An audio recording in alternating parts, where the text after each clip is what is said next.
We're going to give it just a couple minutes. Apparently, there's quite a large queue downstairs, so we're just going to give it another couple minutes. Grab a drink, grab something to eat. We'll get started. Pretty soon.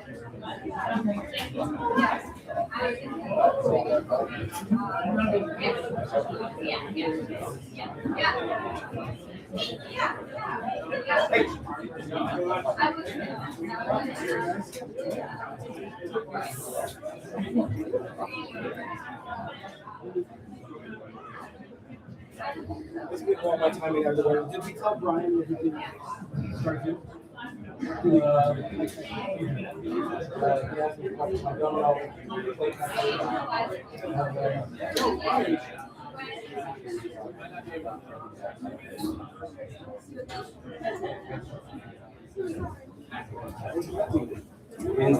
That's going to charge my account. Is there money in the bank?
Are you looking this way? Are you? I'm running that camera, but We will not be. it's all right. Thank you. Thoughtful.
Sir. Mike, apparently Brian upgraded our Zoom for tonight. So am I using Meet or am I using saying Zoom? I'm prepared for both eventualities. Are we ready to roll? We're live on YouTube, so you can start anytime you like. And Are you gonna have a nervous breakdown? no, I promised Will that I would be cool, calm, and collected. Okay. Good. Are we good? I'm good. I'm gonna just start for the purpose of the people in the room, and then I'm gonna fix it for the remote. He said just start. That's right.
Mike, are we good?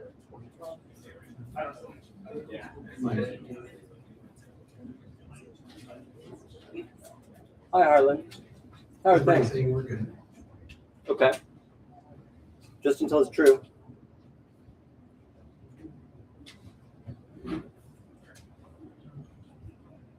You're telling me to say some more things. We don't always start our events like this.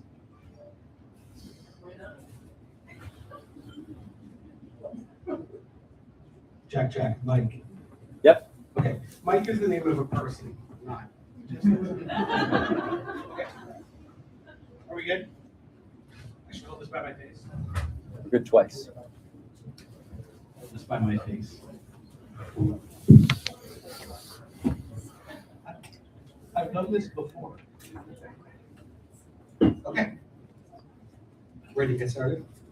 I need that.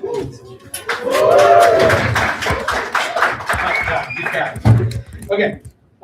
So hi. Thanks for coming out tonight. My name is Harlan. I'm one of the organizers here at North of Boston. And on behalf of our entire organization, I'd like to welcome you all to 2026 Demo Night. Thanks for joining us. We have a great night lined up for you. We have speakers and demos from our volunteer project, some of our local partners. We have the company of all of our friends. We have pizza. We have everything you would want on a cold evening. Like this. So here's the agenda. Here's how tonight will go. So you're stuck with me for some opening remarks before we get into our main content, which is pretty packed.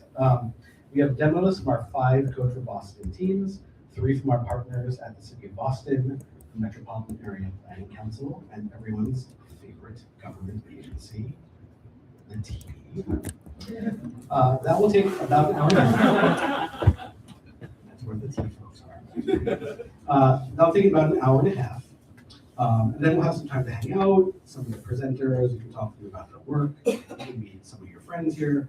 We need to be out of here at 9:30, so around 9:15. Anyone who likes, we can head over to Flat Top Johnny's, keep talking if you want, or you can go home, whatever you want. Sound good? You'd like to spend the night? That's what you're here for? Okay, great. Before we get into any of that, a couple of housekeeping things. First, a quick word from our friends here at CIC. Thank you so much, Harlan. Hi, everybody. I just wanted to welcome you all here for the Code for Boston demo night, and we're excited to see all the projects that will come to fruition. So the Code for Boston team actually meets in one of our spaces downstairs. How many people have been to a Code for Boston demo night? Perfect. Love all the, or Code for Boston meetup. Thank you so much. Hacknet. Thank you. Perfect. So for those of you who might be new to CIC, Cambridge Innovation Center, we are a global innovation community that is designed to help startups, entrepreneurs, and companies thrive. We're not just office space, we are a hub of collaboration, creativity, and connection. Tonight, we're so excited to be hosting you all, and this is a great example of the types of events that we love hosting in our spaces, community-driven programming, and we love to support here. My role is to bring ideas to life through events. I help oversee all of our event spaces here at CIC, whether it's in this location or location across the street. I work with members, partners, and outside organizations to host everything from workshops, panels, networking nights, product launches, and company celebrations. What makes our spaces so special is that they're literally built for community. We offer flexible layouts, built-in AV, and genuinely want to help you create something meaningful, not just book around. So if you've ever thought about hosting an event, launching a new initiative, bringing your community together, or even starting something or trying something new, I'd love to help you make it happen. So you can always find me around the building if you're local. If you want to reach by email, we're at events@cic.com, or you can inquire through our website. Thank you so much for being here today, and I hope you enjoy the rest of your evening. Thank you. Okay, so next, one more bit of housekeeping. All of our events are covered by our code of conduct. You can see some of the more important parts here. If you feel like there are any issues related to the code of conduct tonight, please come find a member of our leadership team here in person. Leadership team in person, raise your hands. So that is Will, and Mike is back there. He can't hear you because his headphones are on. Annie, you met all of you met Annie checking in. If you are any issues, come please find one of us. We want to help you out, or you can email us at hello@codeforboston.com. The folks who raise their hands, the leadership team, they're your hosts for tonight. If you need anything, come find one of us. We can help you out. And lastly, just to remind everybody, we are taking pictures here in the space. All of our events are sort of like camera friendly, and we're recording these demos for posterity, and we'll be posting them on our YouTube channel. If that's of concern, just want to make sure everybody has that. Cool? Okay. Okay, so you're stuck with me for a couple minutes. It's been a little while since we had our last hack night. The last one was about 2 years ago in January of 24. So I thought I would take a couple of minutes and just talk about where Code for Boston is at in 2026. Meetup tells me a few of you are new to our community. It's your first time ever at Code for Boston event, so welcome. And this will also be a nice intro maybe for folks who haven't been here for a while. So, what do we do here? Code for Boston is a civic tech volunteer group. We're a group of developers, designers, researchers, urban planners, data geeks, policy wonks. Like, it's a big tent. Working with government and community groups in the Boston area who build civic applications, open public data sources, and generally help to leverage technology for use in the public sphere. We got started right here in the Boston area in 2012, so we're coming up on our 14th anniversary this year.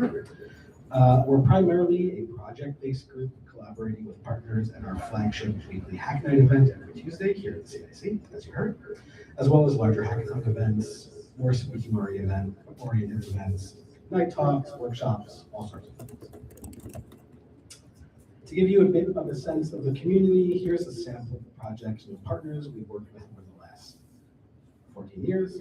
We worked with the City of Boston, we built an Alexa app, we built an app called Cornerwise with the City of Somerville that tracked, I think that was construction projects in the city. We worked with Cambridge on their open data ordinance. We built a social security calculator with Representative Seth Moulton, a whole lot.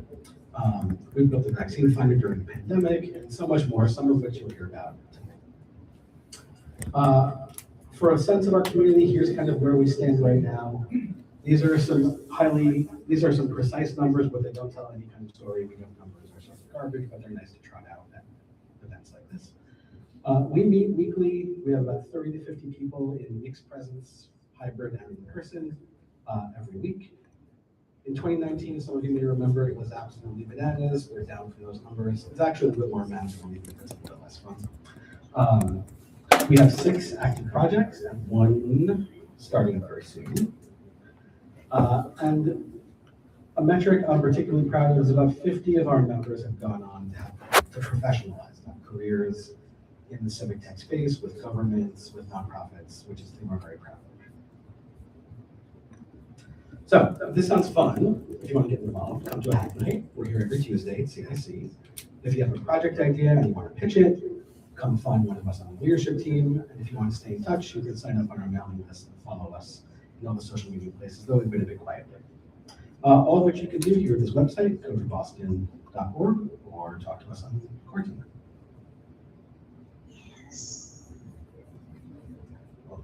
Was there a weird noise? Okay. That was not me.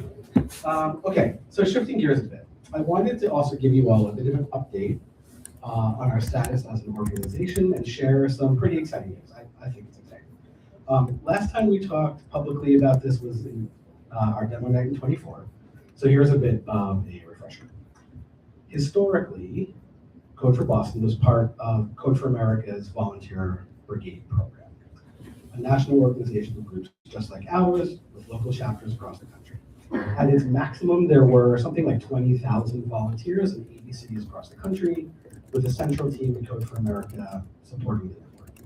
If you're not familiar with Code for America, they're a big national nonprofit dedicated to making government work well. But at the beginning of 2023, Code for America made the decision to go in a little bit of a different direction with their operations, and they wound down that volunteer program nationally, which was very sad, right? Like, we did a lot of good work together, we made a lot of friendships, we launched a lot of apps, and we had a lot of really incredible conversations about the nature of this work that we do at the intersection of government and technology. But we were also very excited about the new start that this kind of represented for Code for Boston. So over the last 2 years, as a leadership team, we spent like a lot of time trying to chart the future and plan the way forward. We spoke to many of you, to our volunteers and our government partners locally. We worked with some friends at the Alliance of Civic Technologists, which is an organization that aims to be sort of a connection point for these groups. We arranged and rearranged a lot of stickies. And we filled out a lot of government paperwork. A lot. So today I'm excited to announce the launch of our new nonprofit, Civic Tech New England.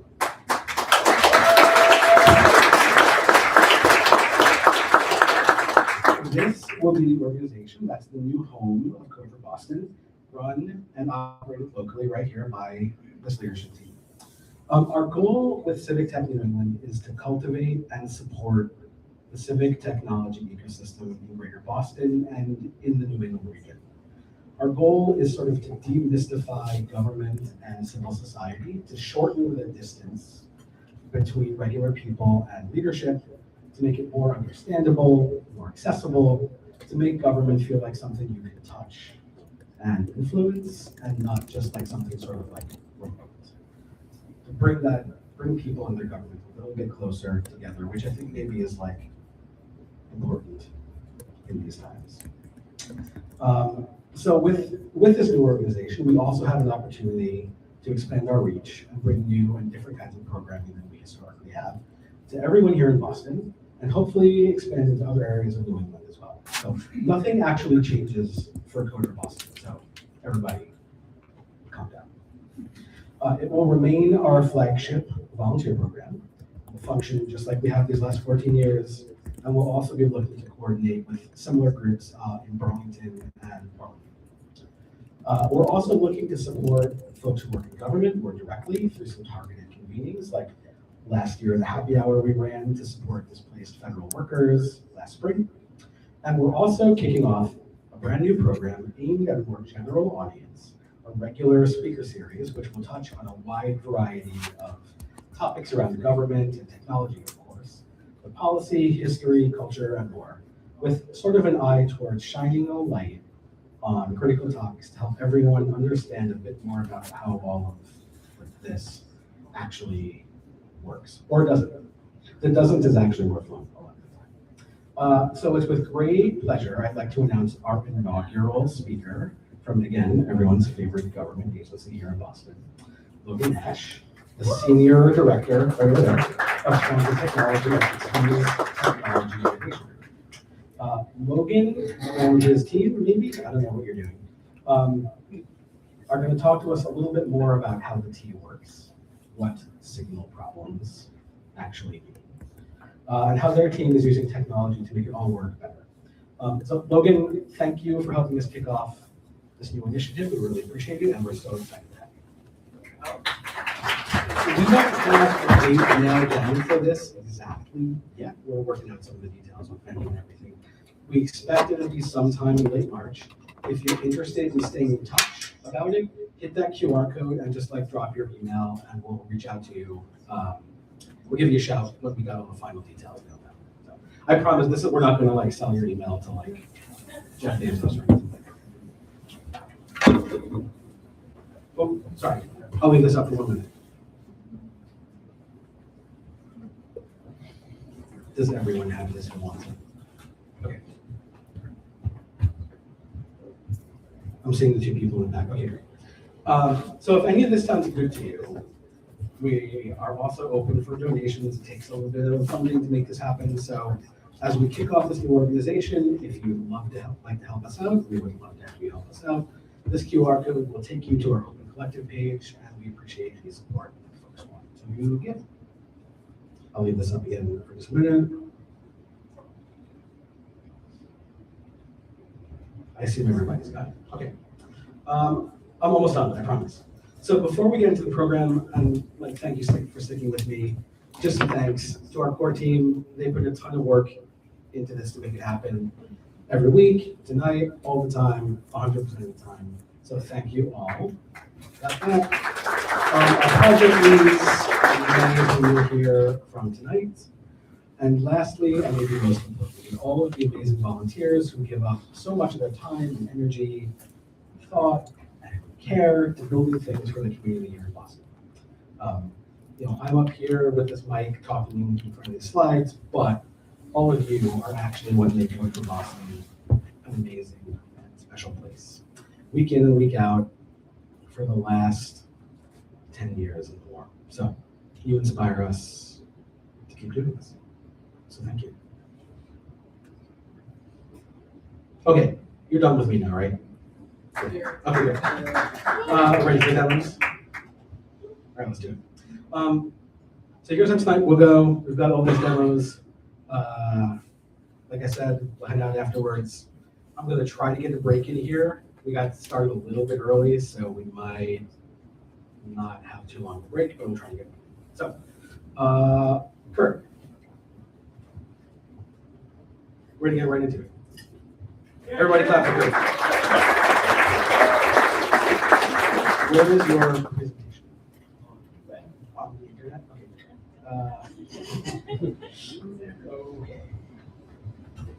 Okay. Did you think? Yes. Hello, everybody. We're going to test Harlan. A lot of pressure. $10,000 prize. All right. Well, Harlan's doing that. So, hi, everyone. I'm Kurt. I am the project leader of the Boston Liquor License Tracker, also known as License to Succeed. And while Harlan is bringing this up, I will tell you a little bit about sort of the problem we were trying to solve. So you may know that a lot of the bars and restaurants are in downtown Boston. They buy liquor licenses from Mattapan, from Rosendale, move them to the Seaport, move them downtown where there's more money. And these liquor licenses are big dollar items, hundreds of thousands of dollars to buy these liquor licenses. So the real problem there is, how do we make sure that establishments are in neighborhoods where, you don't have to go to the Seaport, you don't have to go downtown. And the trick is kind of hard when there's those price tags. So I can go back and do this. So I will type this in, and as I do this. All right, so legislation was passed in 2024 that restricted certain liquor licenses to zip code, and they were non-transferable. So suddenly you had a group of individual liquor licenses that were available through the city, but they would stay in that neighborhood. So that sounds great, right? You're going to have local businesses that are able to operate, and if those businesses shut down, they can't sell them. They go back to the city and get redistributed to another business. So it really anchors these establishments in their neighborhood. So fantastic. Except the problem is there's no way to know through the city's website if there's any available. How many have been distributed? How many remain?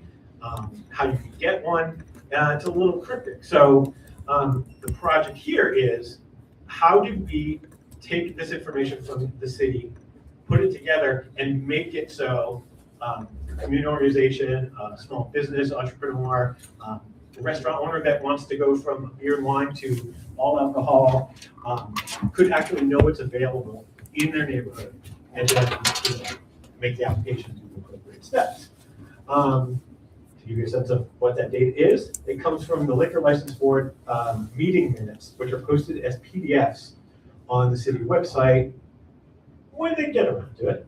And the PDFs could have any number of things on it that the hearing is doing. It could have citations for an establishment. It could have transfers of other liquor licenses. It could have any manner of liquor license business in it, including the liquor licenses for these new license types. So we have to download those PDFs, scrape them, make them available in the website. So that's what you're looking at here. This is a work still in progress. We've been going since last year. Start with the database, and this will give you a sense of what we're doing. So each zip code, you have licenses available, recent applicants, licenses granted, and you can see all alcohol or beer and wine. So right there you have a little bit of numbers on what might be available and, do you want to take the next step? And if you scroll down, these are the approved ones where the way the city does it is you apply, your application looks good, meeting minutes happen, and you are considered deferred. Like your application's been received, you've not been approved for any of it. You've been received, it goes in the pot. So that's all the ones with the yellow there is deferred of, who knows? It will sit there until the city does a proper hearing to say like, all right, we've got all these deferred ones that have already done the paperwork. Which ones do we want to actually grant a license to? That's what you see on that. So it's really a two-step process of scraping these PDFs, finding the deferred ones, which are the new applicants. Obviously, you see the business name, the DBA, street address, and all that. And then when we see meeting minutes in the future where that entity now pops up again as granted, shifting the status to show granted. And that's on the table above. Those are doing the math and they're like, okay, something's been granted, remove it from the available licenses, and there's that. So this is where it's at right now. And also we've got, everyone likes a map, so I have to type in that, except this is going to be interesting because we were pushing code commits as of an hour ago. So we do have a map that works. Recent applications, this code, I fixed the footer a little bit there. But, okay, so screen size is a little wonky. As you can see, work in progress. But this will give, again, another way for people to explore what's in the neighborhood, what exists, what shouldn't exist, and I can't scroll up more. There's Griffin in the back, our design lead, by the way. So he will be yelling at me for messing up the demo. So I don't want to take too much time. So overall, that's what it is. It's live now. The data is real. The PDFs are real. And yeah, we're going to continue working on this, fixing the map, building that out more, refining the design, and then eventually, phase 2, adding all the other liquor licenses that don't have zip code restrictions. So getting to those ones that are transferable, that go, years and years back. There isn't really a good way to trace the lineage of them because your applicant number becomes your license number. So it's a little bit of a data person as I am's nightmare, but that's what it is. And I think it really solves a good problem for entrepreneurs in neighborhoods, especially outside of the downtown area that don't want to do anything. So with that, I guess it's questions. Also, I should shout out any of my team that's here, Griffin and Matt and Andrew and Ro and all these, and Selena, all these people that have been here week in, week out, putting up with me. So I appreciate them and all the others who have popped by and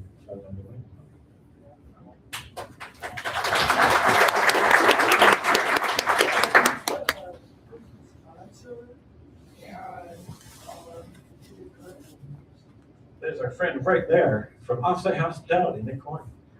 He's the one that brought the idea to the group, and he has been tracking this stuff manually with the PDFs for many years. So what we're trying to do is create an automated link. Do you have any data about the red flag? Do you have any data about the sort of typical timelines? So how long it goes from the to run, etc. That would be interesting. Like if I was in the US asking business, that might be interesting to know. It would be interesting to know. I don't know, Nick, what do you think? How long does it take to go from deferred to granted? Fair enough. Fair enough. Is the intention to eventually end up with like a working database, like this database then, becomes something that, like it was all PDFs before, now we have a database, now we use the database? Or So moving it into the city's domain, so Exactly. I would like that. I mean, full disclosure, I used to work for the city for many years, so I don't, if that fits in the rest of their IT and digital transformation stuff. There's a lot of data modeling that we have to do. Like I said, the applicant number becomes the license number because it's modeled on, you have a piece of paper and then you get it stamped.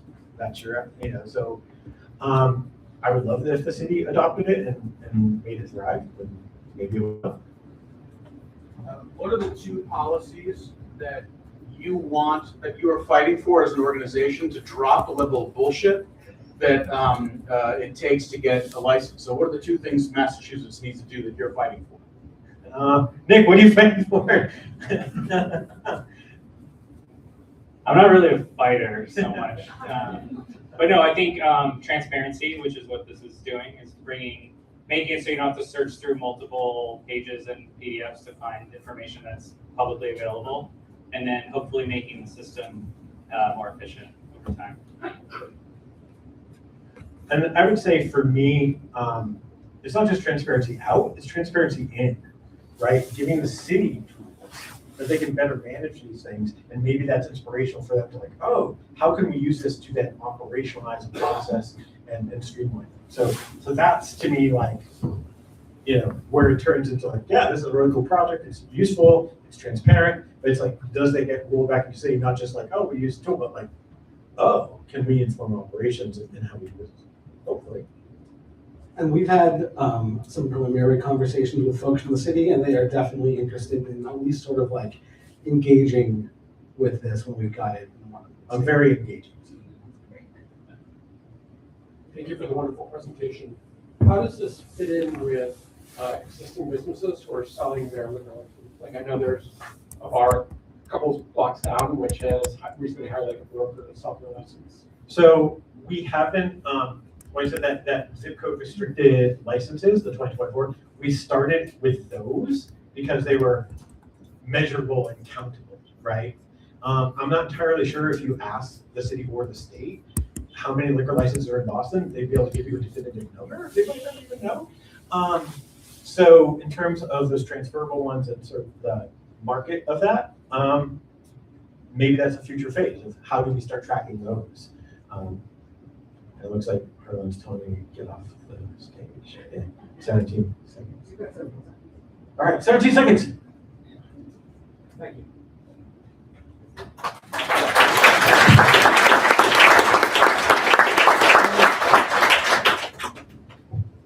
If you want to hear more from Kurt, you'll be around later. Our friends from the Metropolitan Area Planning Council. Are you plugging in your own computer? You can.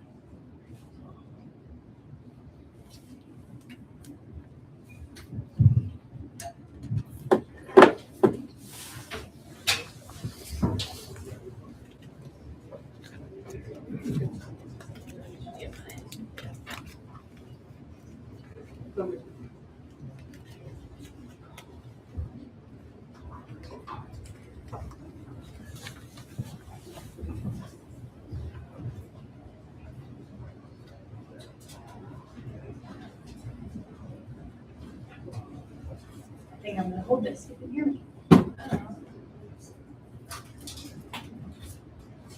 Okay, we seem to have lost power line.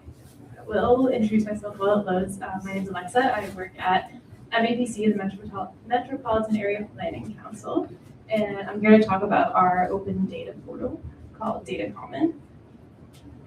So MAPC, if you have not heard of us before, is the regional planning agency for Greater Boston. We cover 101 cities and towns in the area and do planning related work, regional planning, supporting municipal planners. And Data Common is our open data portal. There we aggregate census data, data from our own work, data from different state agencies, and ideally turn it into something more usable for our planners and for researchers more broadly. So this is actually the 20th anniversary of Data Common this year, which does make it one of the oldest data portals in the country, at least according to what we've been able to find ourselves. This is kind of a quick look back at what the original site looked like and the iterations that it's gone through since. When I joined the team about 3 years ago, we're working with this 2018 version, and it had not been updated since 2018, which meant it was not super usable for our staff. So these were kind of our two big problems. Hadn't been updated since 2018. The team who had built the 2018 version was no longer an MAPC. The site was built in a few different languages, not all of which our new software team was super familiar with. And it wasn't really kind of up to date with what other open data portals have in 2023 and today.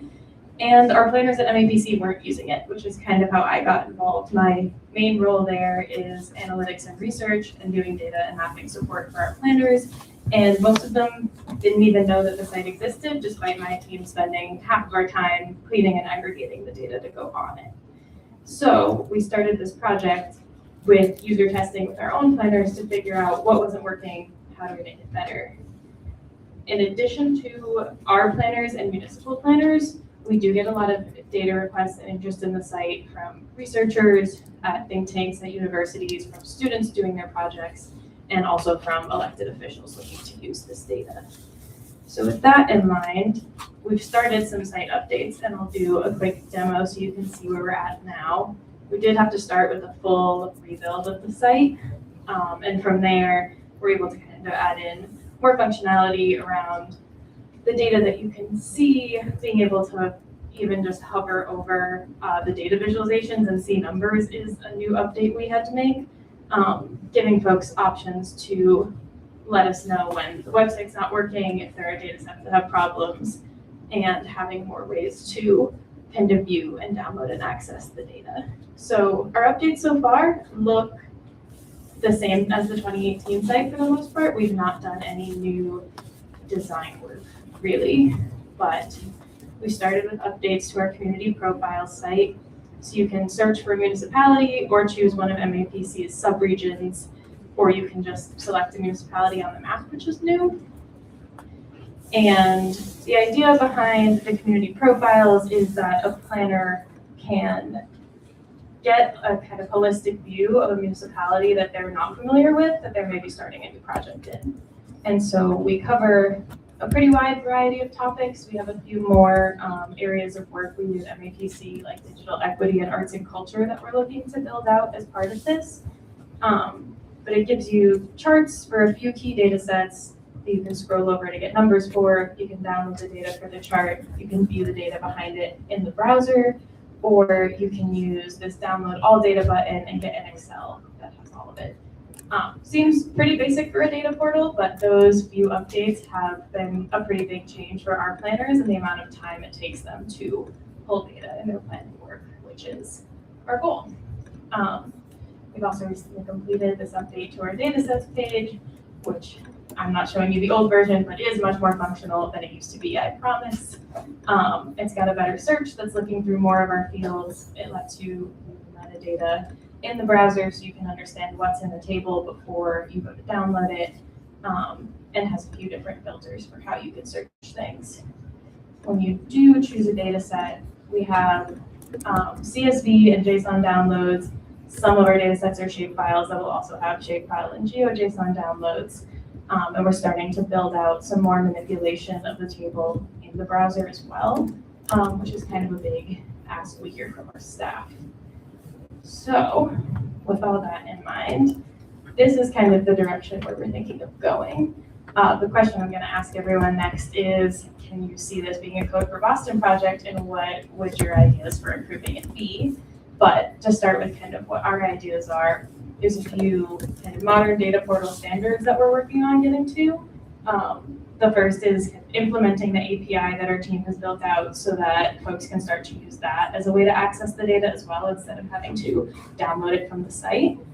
The ability to compare data in different geographies, both on the community profiles visually and within the tables through maybe a filter to choose a few geographies you want to see, is kind of the highest level ask from our users that we've talked to.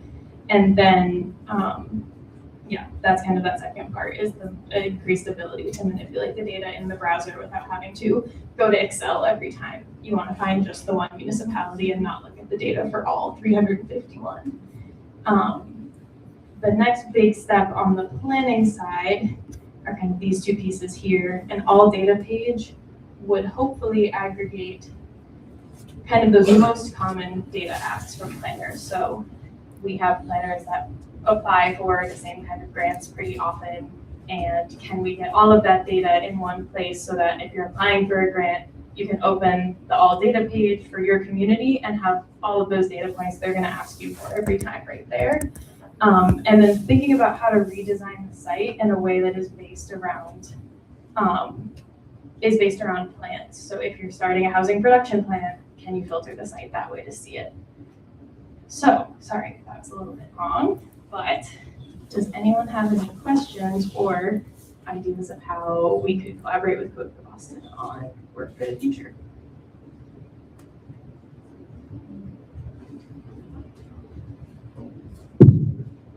Sorry. Super cool. Open data portals are the best thing in the world.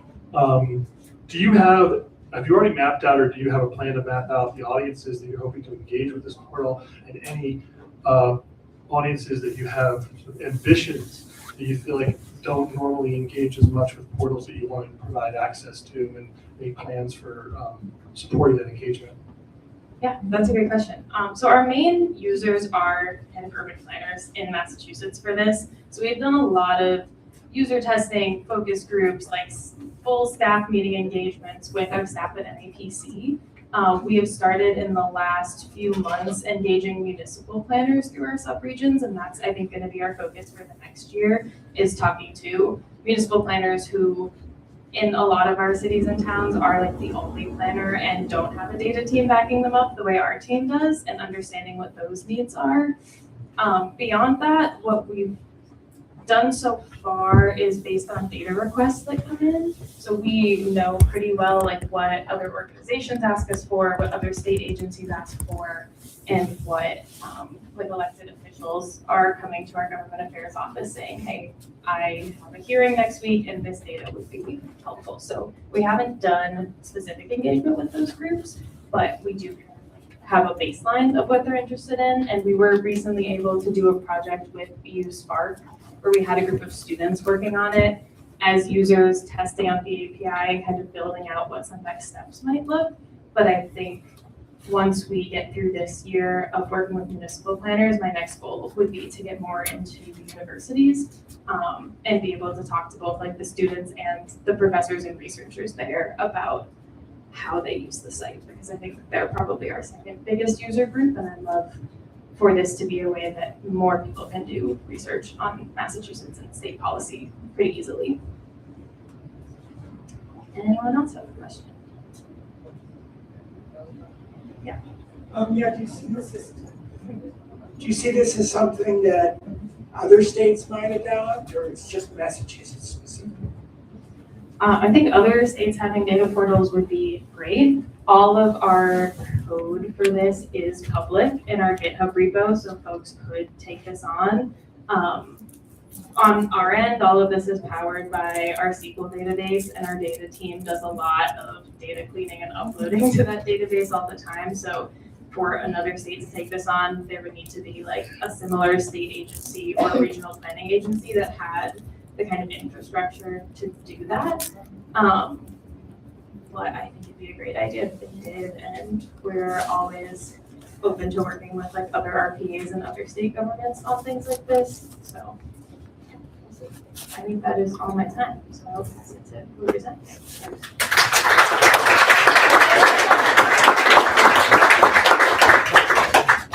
Having had a front row seat for the evolution of the data economy over many years, this is awesome. So now we have two presentations about data, and now we've got two presentations about something to keep you warm in this cold weather we have here. So Steve, you want to talk to us about some heat pumps? I do. All right. All right.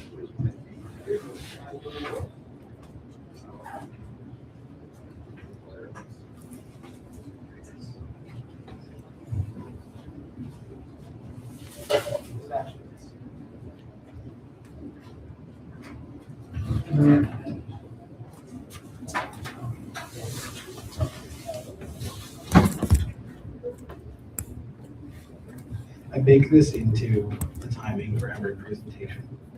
There are 2 minutes for transition. It's more of a security blanket. No, I just have to stand up here and be awkward for a little bit. All right. If you're lucky, Mike can play some more Chanel.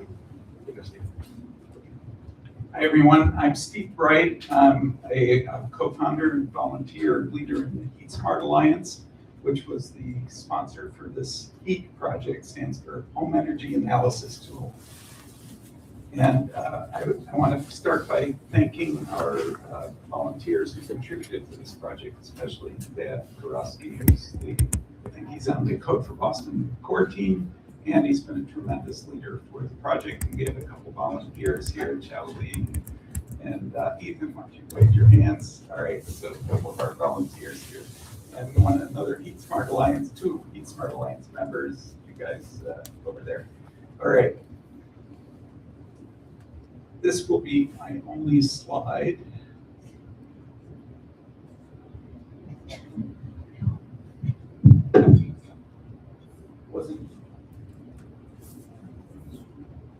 All right, so here's the Heat Smart Alliance homepage.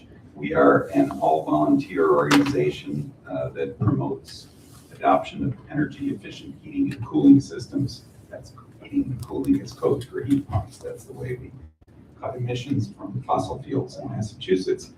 Heating accounts for probably 30% overall of the state's carbon emissions. So this is a significant problem to solve. And one of the services we provide is one-on-one coaching, we call it, to homeowners. We call it heat pump coaching. And if somebody comes to our website, they can request a coach. We have a list of communities where we have volunteers who either directly volunteer with the Heat Smart Alliance, or they are involved with the local organizations. So for example, Arlington is one of the pioneering communities that had its own local coaching. And so you can, right on the homepage for Arlington, you can find this coaches one-on-one conversations. And there are many, this has become a thing not just in Massachusetts, but it's spreading nationally, to have volunteers helping neighbors convert their heating systems to energy efficient heat pumps. All right, so not only do we provide coaching, but we also train coaches and provide various resources to them. They need certain collateral and tools to do their work. And one of those things is something we call the heat load analysis tool. And that's a spreadsheet, a fairly sophisticated Excel spreadsheet that was the inspiration for this heat project.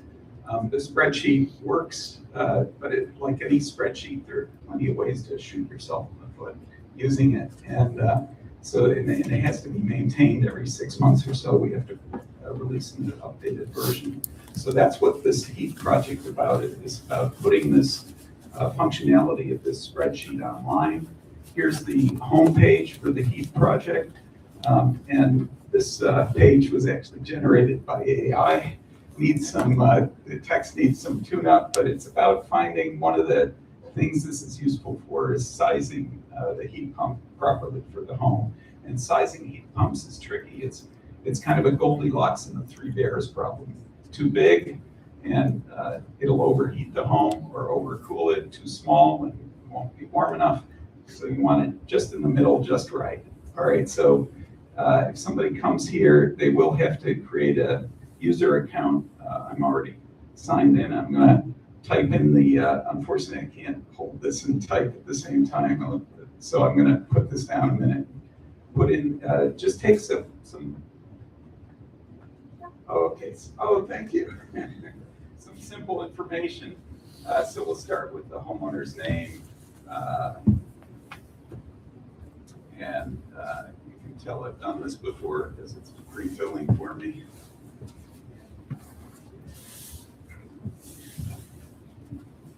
You need the size of the home in square feet.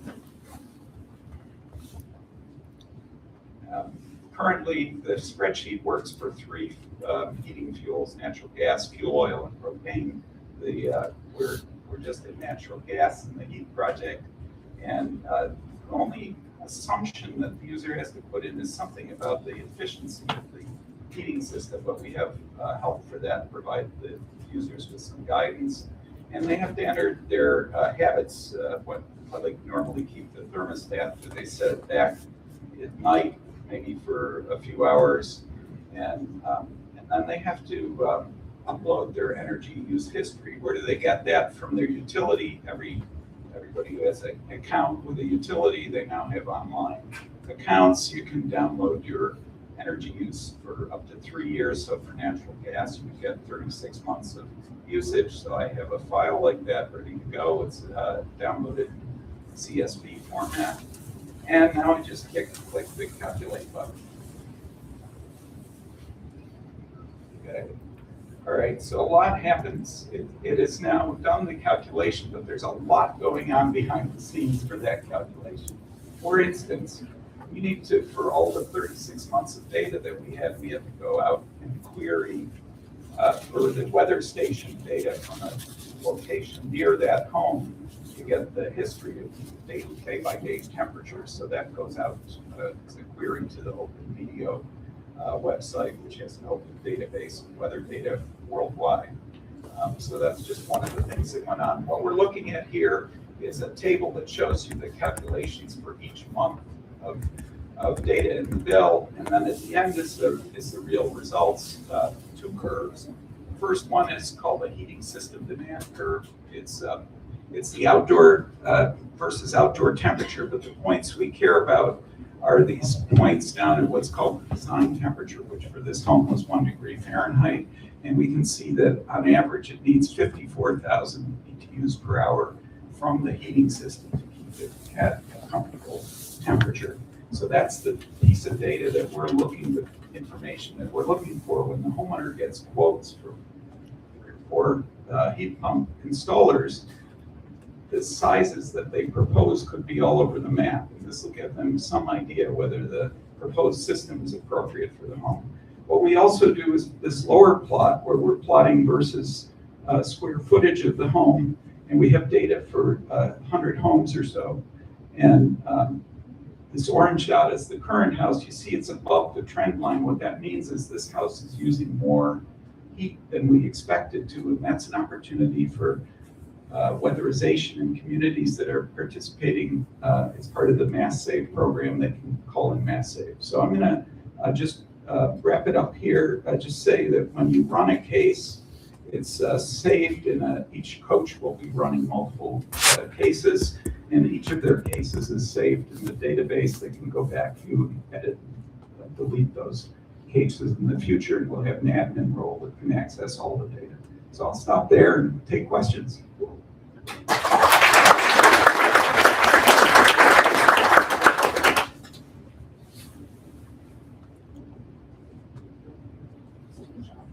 Shocked silence.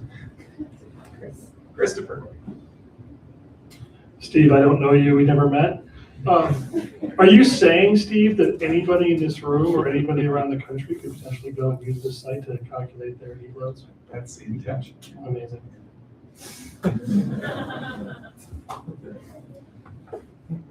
What's that? Podcast? Yes. It's not launched yet. We have some work to do with the Code for Boston team, but I think we're getting close to being able to make it available through the eSmart Alliance website.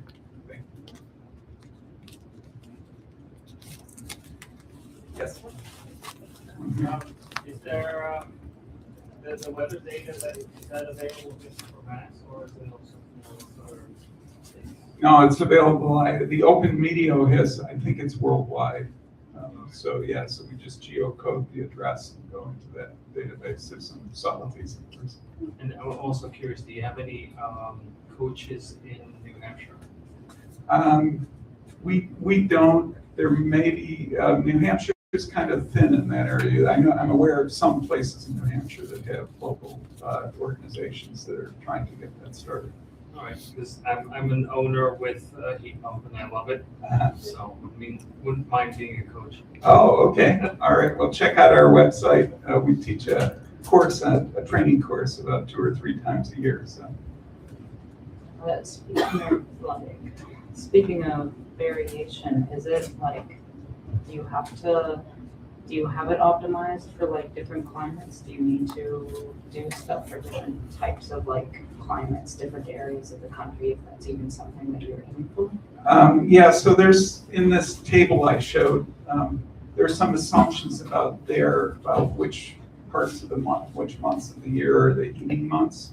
And so those would have to be, if you went further south from here, you might only have 2 or 3 months in the year that are serious heating months. In this area, it's at least 4 months that are, heating is needed, probably 8 months a year here, but there are 4 months in the depths of winter when it's really needed. So that's an example of something that we would have to adjust for more temperate climates in here.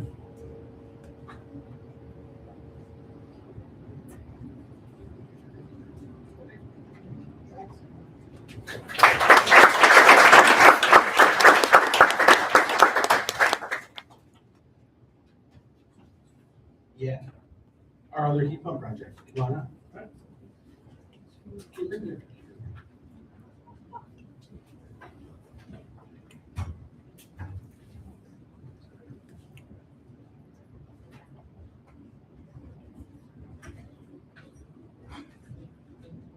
Hey, everybody.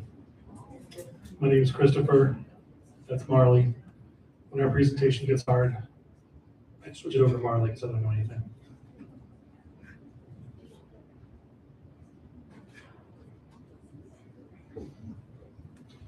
As we're setting up, I'll just share one quick story.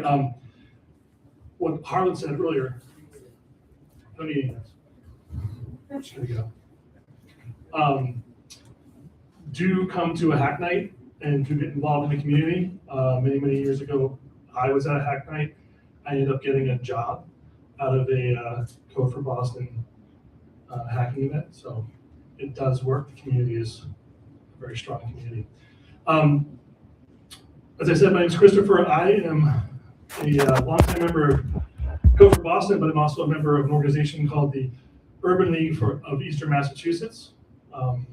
The Urban League is a economic empowerment and civil rights organizations, been around for over 100 years, supports folks who are underserved, and it has regional chapters all around the country. As a member of the Urban League, I brought this project to Code for Boston. As a member of Code for Boston, I recommended it. So the problem we're trying to solve, climate change. As folks know, climate change is, I'm not going to read the slides, so you can read them or you can ask them there. Climate change is a big issue. Emissions are a big issue. You've heard about heat pumps. Heat pumps are out there as a potential option. One of the things that the Urban League cares about is resiliency. The Urban League is trying to keep communities strong, resilient, and together in the Boston area and beyond. And so the Urban League is interested in empowerment and trying to find ways to empower communities to stay in their local areas and stay strong and stay together. Heat pumps have a role to play in that. As folks may already know, heat pumps can lower your heating and cooling bills. What a lot of people kind of jump over when they talk about heat pumps is if you are paying for heat and separately paying for cooling, then if you have a heat pump, you have one system that can do both. And everybody who learns about heat pumps realizes that because of the word heat pump in it, but it actually is an amazing air conditioning solution. And so if we're talking about how heat pumps can be helpful, we're talking about not just getting them, but also who has access to the process of getting them. And that's a huge issue. There are incentives. Incentives can be used by people who have the ability to use them. There are some income eligible programs that will provide greater incentives for people who have less money to start out with, but there are huge other kinds of non-monetary barriers to getting a heat pump installed. I know, I got a heat pump installed. It was a great thing to do, and I would recommend it to pretty much everybody, but it was not easy. I actually used Steve Bright as my coach. That's how I know Steve. He was a great coach.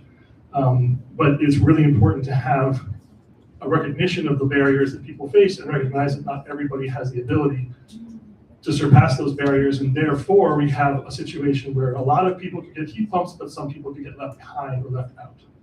And that creates an inequality of opportunity. So what we decided to do at the Urban League was apply for a grant to the Mass Clean Energy Center for a pilot program to see if we could engage the community in and around the neighborhoods of Dorchester, Mattapan, and Roxbury in Boston. Small pilot program. I'm going to say the word pilot program as much as possible because it's not meant to be a comprehensive solution. It's not even meant to be a solution where everybody has everything figured out. It is a pilot program. You're supposed to learn from it. So the point of the pilot program is to listen to the community, to engage with the community, to find out what folks know, what folks may be aware of when it comes to heat pumps, and then also to help inform the community and let people know what the options are. When it comes to heat pumps, what we decided that would be in practice was a website, of course, where folks can go for information about heat pumps. We specifically made a point to make sure that the website had a variety of language options because we were very aware of the language demographics in the target area we're trying to serve. And also a survey, both online and in person, that we are actually launching in a few weeks. And then the online version is sort of soft launched right now. If you happen to go to bostonhpe.org, I didn't tell you to do that, but you can take a version of it. And then the in-person survey will be launching this summer. That's our project as in terms of the efforts. And now for all the specifics, Marlon.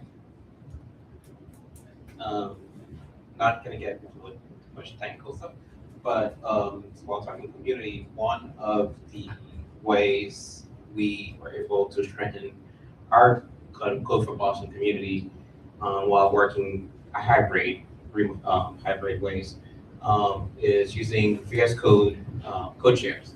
Because one of the one of the ways sometimes when we work on a break, sometimes people go and work on their own and do some projects, some GitHub issues on their own.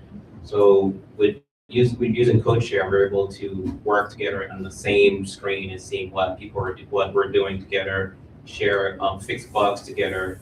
The front end and the back end were able to work together to get some process working faster. It was pretty easy to set up. All you need is to set up a directory with all your configurations. One of the biggest advantage is also newcomers, right? So newcomers, sometimes when they come in a project, everything's already set up. They have to download sometimes we'll ask them to download the files on their own computer and start working. With CodeShare, they no longer have to do that. They can just start working and start the project on GitHub by just clicking CodeShare right here. You can see it. You just press code, and you just do code spaces. So that opens basically a page like this, and you can see multiple people working at the same time, and we can go to the files and projects together and work, not work separate ways, and make sure we're all on the same page and learn new things too. Because I learned a lot of things using Ruby and Rails. I didn't know anything about Ruby. Sure. Yeah. The cool aspect we also had was translation. I don't know if it's a first for Good for Boston, having multiple translations in the website. We started by using Transperfect, which is sort of like an AI tool, but it wasn't great. So we used React I18 and some other volunteers to help with translation. I don't know if you want to talk more about this. Yeah, just a quick shout out to all of the different tools that we used and the folks who then came in to clean up the tools who were native speakers, including Marley's mom, who was doing a lot of heavy lifting on the kitchen side. Shout out to Marley's mom. And then lastly, language selection. This is the website. Go to it, check it out. Soft launched right now. It's not official. And then one aspect of this that's really cool, trying to keep the entire Mass CDC grant in the community. So not paying Amazon for hosting. We talked to other providers who were local in Massachusetts, the Mass Open Cloud. Huge shout out to the Heat Smart Alliance, who helped us with a bunch of things in terms of looking over our survey and a bunch of other ways.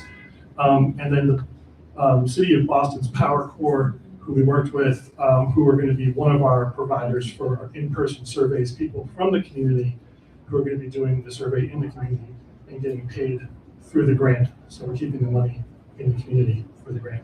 Questions?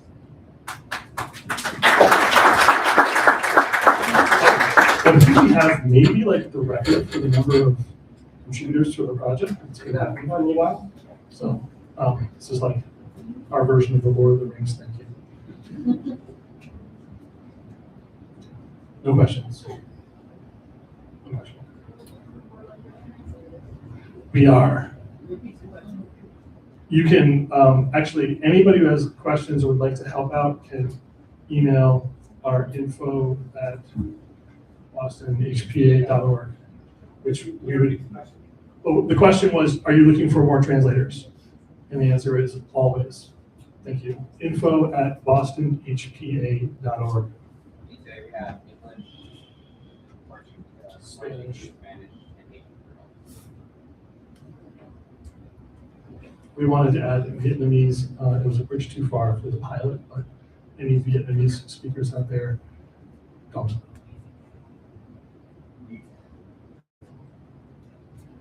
Thanks.